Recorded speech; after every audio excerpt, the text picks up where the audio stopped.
ఈ ప్రాంగణంలోని నిర్మించినటువంటి doctor YSR విగ్రహాన్ని ఆవిష్కరించిన అనంతరం దీంతో సంబంధించినటువంటి ఆసుపత్రికి సంబంధించిన పైలాన్ని కూడాను ఆయన ఆవిష్కరించారు. ఈ ఆసుపత్రిలో దాదాపు 200 బెడ్స్ ఉంటాయి.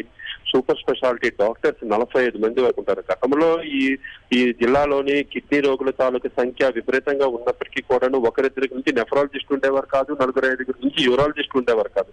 కానీ ముఖ్యమంత్రిగా వైఎస్ జగన్మోహన్ రెడ్డి ఈ పలాసలోనే ఏదైతే ఇప్పుడు మనం చెప్పుకున్నాం 30% మంది జనాభాలోని 7 మండలాల్లో 30% మంది జనాభా కిడ్నీ వ్యాధిగ్రస్తులు ఉన్నారు. వాళ్ళకి మంచి వైద్యం అందించడానికి ఉద్దానం ప్రాంతంలోనే పలాసలోనే ఇక్కడ సూపర్ స్పెషాలిటీ హాస్పిటల్ నిర్మించడమే కాకుండా రీసెర్చ్ స్టేషన్ వలన అంతర్జాతీయ వైద్య నిపుణులు కూడా ఇక్కడికి వచ్చి కిడ్నీ రోగాల మీద పరిశోధనలు చేసుకునే అవకాశం ఉంటుంది. అదేవిధంగా స్థానిక రోగులకు కూడా ఈ పరిశోధనల తాలూకా ఫలితాల వలన ప్రయోజనం ఉంటుంది. ఇందుకు సంబంధించినటువంటి ప్రమాణాలతో కావాల్సినటువంటి ఇక్కడ ల్యాబొరేటరీస్ కానీ రేడియాలజీ, ఇప్పుడు జగన్మోహన్ రెడ్డి గారు చూస్తున్నారు సిటీ స్కాన్, చాలా అద్భుతమైనటువంటి సిటీ స్కాన్ లో ఇంతకీ కొద్దిసేపటి క్రితమే మనం అక్కడ ఉన్నటువంటి రేడియాలజిస్ట్ తో మాట్లాడడం 0.1 mm స్టోన్ ఉన్నప్పటికీ కూడా కిడ్నీలో కానీ లేదంటే యూరినరీ ట్రాక్స్ లో కానీ ఉన్నట్టు కూడా ఐడెంటిఫై చేయడానికి సరిపడేటువంటి అంత అద్భుతమైనటువంటి స్కానర్ ఇక్కడ ఉంది. ఆ స్కానర్ చూపించడం జరుగుతుంది. అలాగే ఎక్స్రే కూడా 500 mm ఎక్స్రే, మరో 300 mm ఎక్స్రే, ఇంక మరోవైపు చూసుకున్నట్టయితే ల్యాబొరేటరీ కూడా దీనికి కావాల్సినటువంటి అంటే కిడ్నీ రోగాలకు అనుబంధంగాను ఈ బయాప్సీ చేయడం, బయాప్సీ ద్వారా అక్కడ ఉన్నటువంటి రోగ నిర్ధారణ చేయడం. అట్లాంటిది ఇది గతంలో బయాప్సీ చేయాలంటే వాడు బెంగళూరు కానీ ఇటు ముంబై కానీ ఇటు హైదరాబాద్ కానీ పంపించే అట్లాంటి పరిస్థితులు ఉండేవి. విశాఖపట్నం నుంచి కూడా బయాప్సీ లేనటువంటి పరిస్థితి. అట్లాంటి ట్రీట్మెంట్స్ కూడాను ఇక్కడ ల్యాబ్, పాథాలజీ ల్యాబ్స్, ఇతర ల్యాబ్స్ ఉన్నాయి. దీనికి కావాల్సినటువంటి మ్యాన్ పవర్ కూడాను దాదాపు 60 మంది ల్యాబ్ కి సంబంధించి, రేడియాలజీకి సంబంధించి, ఇతర టెక్నీషియన్ కి సంబంధించి, నర్సింగ్ స్టాఫ్ కి సంబంధించి 60 మంది స్టాఫ్ అయితే ఇక్కడ రిక్రూట్ కూడా చేయడం జరిగింది.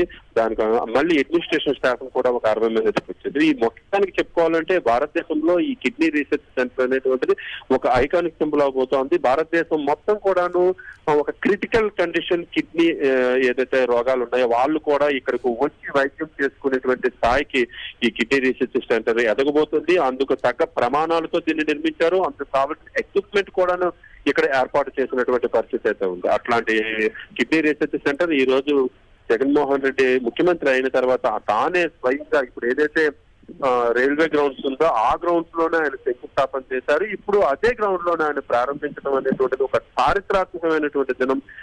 తానే ప్రారంభించి తానే పూర్తి చేయడం అనేటువంటిది 700 కోట్ల రూపాయలతోటి డ్రింకింగ్ వాటర్ స్కీమ్, 85 కోట్ల రూపాయలతోటి కిడ్నీ రీసెర్చ్ ఆసుపత్రి, ఇవన్నీ కూడా చూస్తున్నట్టయితే ఉద్దానంలోని కిడ్నీ పీడిత ప్రజలకు ఎంత మేలు జరిగిందని మనం చెప్పుకోవచ్చు. గత దాదాపు ఈ ప్రాంతంలోని 1.5 మంది కిడ్నీ రోగాలతోటి, అంటే సాధారణ కిడ్నీ రోగాల నుంచి క్రిటికల్ కిడ్నీ రోగాల వరకు ఉన్నటువంటి 1.5 మంది వరకు ఉన్నారు. వీళ్ళలోని వైద్యం చేయించుకునే వాళ్ళు కొంతమంది ఉన్నారు. దాదాపు 30,000 మంది అయితే క్రిటికల్ వైద్యం చేయించుకుని డయాలసిస్ వారానికి 2 సార్లు కూడా డయాలసిస్ చేసుకున్నటువంటి పేషెంట్లు అయితే ఉన్నారు.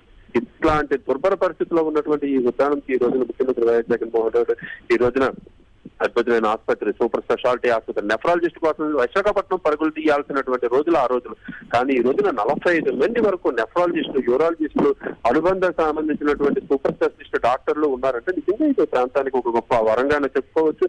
ఈ రోజున డయాలసిస్ కిట్స్ ఎట్లా పనిచేస్తున్నాయి, డయాలసిస్ పేషెంట్ కి ఎట్లాంటి సౌకర్యాలు ఉన్నాయి, ఆ బెడ్స్ ఎలా ఉన్నాయి, ఎంత నాణ్యమైనటువంటి బెడ్స్ కొన్నారు, ఎట్లాంటి నాణ్యమైనటువంటి పరికరాలకు ఉపయోగిస్తున్నారు అన్నవి కూడాను ముఖ్యమంత్రి స్వయంగా ఆసుపత్రిలోని పర్యటించి తెలుసుకుంటున్నటువంటి దృశ్యాలు మనం చూస్తున్నాం. దారి పొడిగిన ఉన్నటువంటి ఆ పక్కన ఉన్నటువంటి కృష్ణబాబు గారు కూడా ఉన్నారు, హెల్త్ డిపార్ట్మెంట్ కి సంబంధించి ఆయన. అదేవిధంగా ఈ భవన నిర్మాణం చేసి ఏపీ ఎమ్మెల్యేసీ ఎంపీ మురళీధర్ కూడా ఉన్నారు. వాళ్ళంతా కూడా ఈ భవన నిర్మాణం సంబంధించి భవనంలోని ఏర్పాటు చేసిన ఎక్విప్మెంట్ విషయం అన్ని కూడా వివరిస్తున్నారు. ఆ పక్కన కూడా కొంతమంది డాక్టర్స్ కూడా ఉన్నారు. డాక్టర్స్ అడిగి ముఖ్యమంత్రి స్వయంగా తెలుసుకుంటున్నారు. పేషెంట్ల తాలూకా ఇస్తున్నటువంటి సర్వీసెస్ కూడా ఆయన స్వయంగా తెలుసుకుంటున్నటువంటి పరిస్థితి అయితే మనకు కనిపిస్తోంది. ఎట్లాంటి, ఎందుకంటే ఇక్కడ ప్రభుత్వం అనేటువంటిది పరికరాలను కొనడము, నిర్మాణం చేపట్టి ఒక భవనాన్ని నిర్మించడంతో సరికాదు. ఆ పరికరాలు నాణ్యంగా ఉన్నాయి, ఆ భవన నిర్మాణంలో మౌలిక సదుపాయాలన్నీ కరెక్ట్ గా ఉన్నాయి, ఇన్ఫ్రాస్ట్రక్చర్ దానికి కావాల్సినటువంటి ఇతరత్ర సౌకర్యాలు ఎట్లా ఉన్నాయి అన్ని కూడాను ఒక ముఖ్యమంత్రి స్థాయి వ్యక్తే వార్డులన్నీ తిరిగి కూడా పర్యవేక్షిస్తున్నటువంటి దృశ్యం అయితే మాత్రం నిజంగా కూడాను అద్భుతం అనిపిస్తోంది.